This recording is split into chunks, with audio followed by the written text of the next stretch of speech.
Welcome to a special edition of YPN News. This is Kim Kaziaka and Charity Heimerman bringing you coverage of the Feast of Tabernacles here at the House of Yahweh in Abilene, Texas.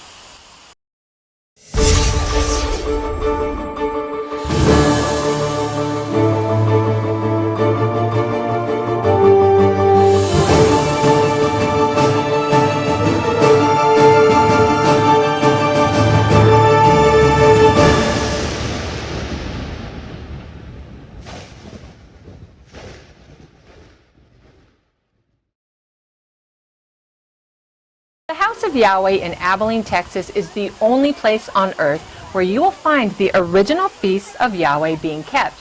Now, people come here from many places around the globe to keep the Feast of Tabernacles. And they come here to learn of Yahweh's ways, His laws, and His prophecies. A way of life that promises freedom from sickness, disease, fighting, and war. Yisrael Hawkins says that it all starts with keeping the set appointment with Yahweh. At His house, the prophesied place where Yahweh chose to place His name. So stay with us as we experience firsthand the true peace and joy that's found at Yahweh's feast. We were invited back to the House of Yahweh for a very special gathering, and we wanted to know what this feast is all about. The Feast of Tabernacles is one of the feasts we are told to observe at the House of Yahweh. In Leviticus 23, we are told to live in tabernacles or booths for 7 days, to remind ourselves that Yahweh made the children of Israel live in booths when He brought them out of Egypt. The sukkah represents the House of Yahweh, where, as I mentioned earlier, we are commanded to join together 3 times a year to worship Yahweh and learn His laws. The word tabernacle also speaks of the protection in times of trouble that Yahweh has promised His people. We make sukkahs with willow or palm branches or any leafy branch. We hang fruit like pomegranate from them, not just for the physical enjoyment, but also to show that the House of Yahweh feeds us spiritual food, the 613 laws of Yahweh. And spiritual food is not lacking at the House of Yahweh, where we attended daily sermons, workshops, and training classes.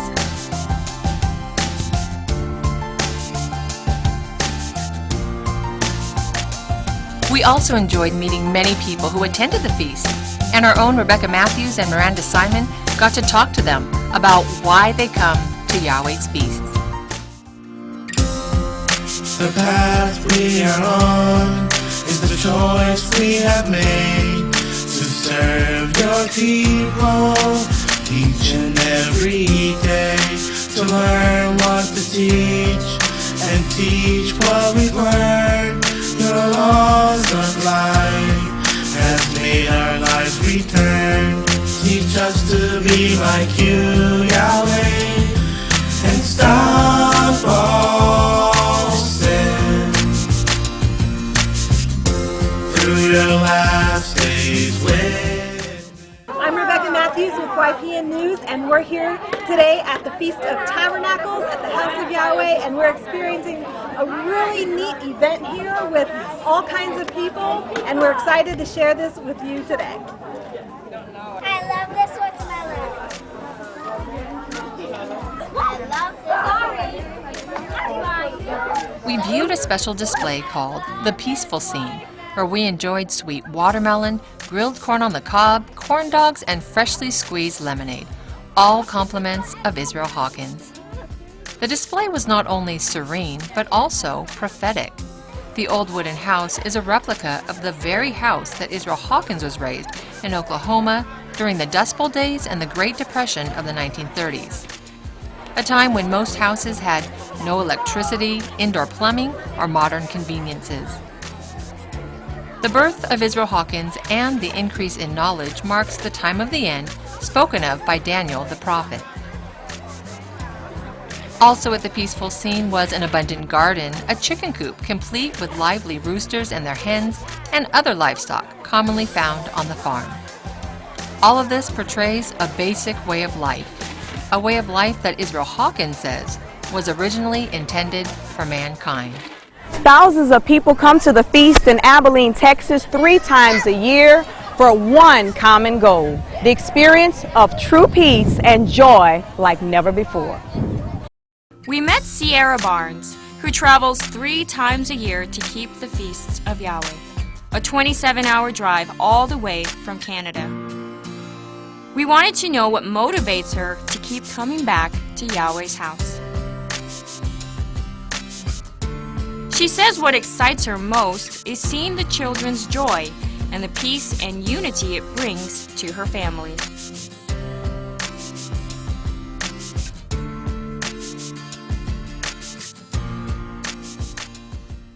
I'm here with Naomi. And Naomi, would you like to tell our viewers where you are from? I'm from the United Kingdom. Now, the United Kingdom, if I'm not mistaken, it is like 4,000 miles away from the United States. Yep, you're absolutely right. That's a long distance from here. It is, I agree with you. So, I mean, why don't you tell us what motivates you to come so far to keep the Feast of Yahweh here in the United States? Because that's a long way to go. It is, and I mean, how long have you got?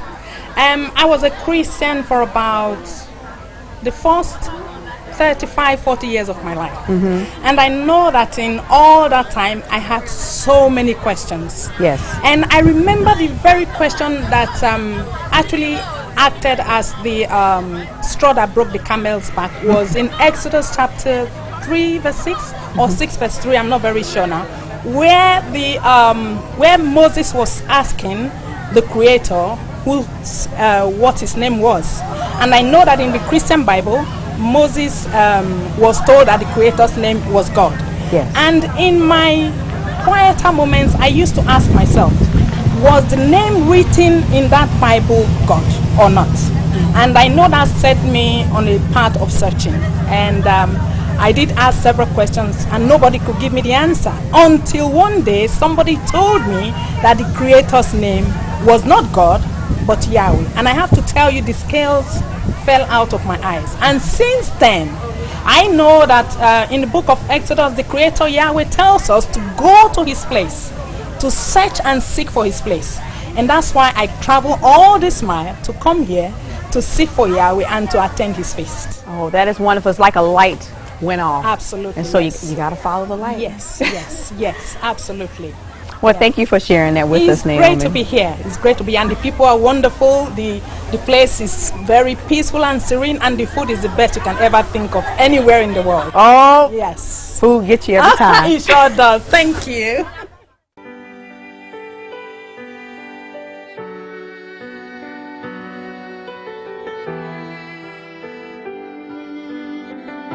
The House of Yahweh is very aware of the current state of our world and the issues that plague society. Without you, Yahweh, we are nothing. You saved us from ourselves.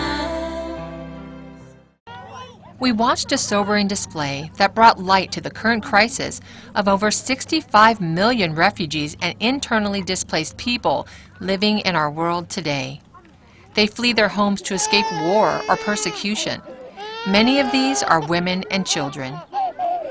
The UNHCR says the number is unprecedented and represents immense human suffering. Over 5,000 have died this year attempting dangerous water crossings, and many more die from malnutrition, unsanitary conditions, and abuse at the hands of those who take advantage of their vulnerability. The depiction was meant to remind us all of the direness of the situation and that we can put an end to the suffering. All it takes is educating people, every man, woman, and child, in the ways of peace.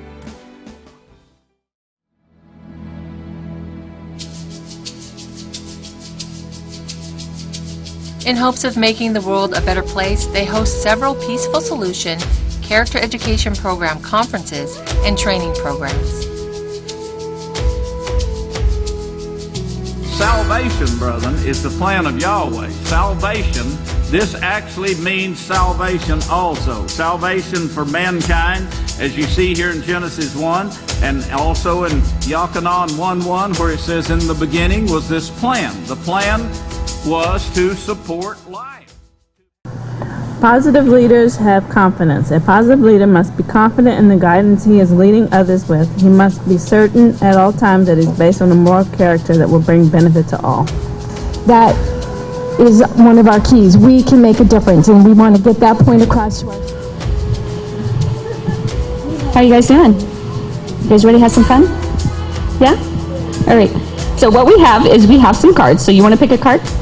So Tanaya, can you read what's on your paper for me? And you really want to stress this with teachers, that a way to avoid a conflict is to be a very understanding and open to your students. So even if they did something that they weren't supposed to do, be that kind of authority that they can feel comfortable going to you. They know they're going to get correction, but they're encouraged to do better the next time. And you really want to make sure you stress that on your teachers, that that's the most important thing. We attended a special ceremony where many were recognized for their hard work and efforts. The excitement continued to grow as they showed their support for one another. But certainly, all the people we met had one thing in common. They've all traveled from every corner of the earth to hear the teachings firsthand from the last day's witness, Israel Hawkins. Israel Hawkins is enlightening this world. The light from heaven that truly shines as gold.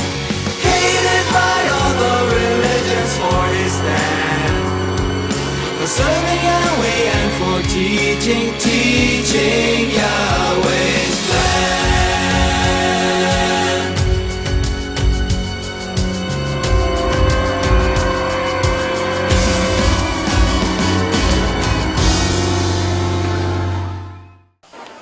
Well, thank you for joining us on this special YPN at the Feast of Tabernacles 2016. And Charity, it really has been one of the most fulfilling experiences someone could ever have. The unity and scriptural knowledge and fellowship is unmatched anywhere else. So true, Kim. And if you would like to attend the Feast of Yahweh, start making your plans right now to come to the Feast of Passover and Unleavened Bread 2017. For more information, you can contact the House of Yahweh at P.O. Box 2498, Abilene, Texas 79604. Or call them toll-free at 1-800-613-9494. Or visit their website at yahweh.com. And for all calls outside of the United States, please call the number on your screen. Once again, I'm Charity Heimerman. And I'm Kim Kaziaka. On behalf of all of us here at YPN News, thanks for watching.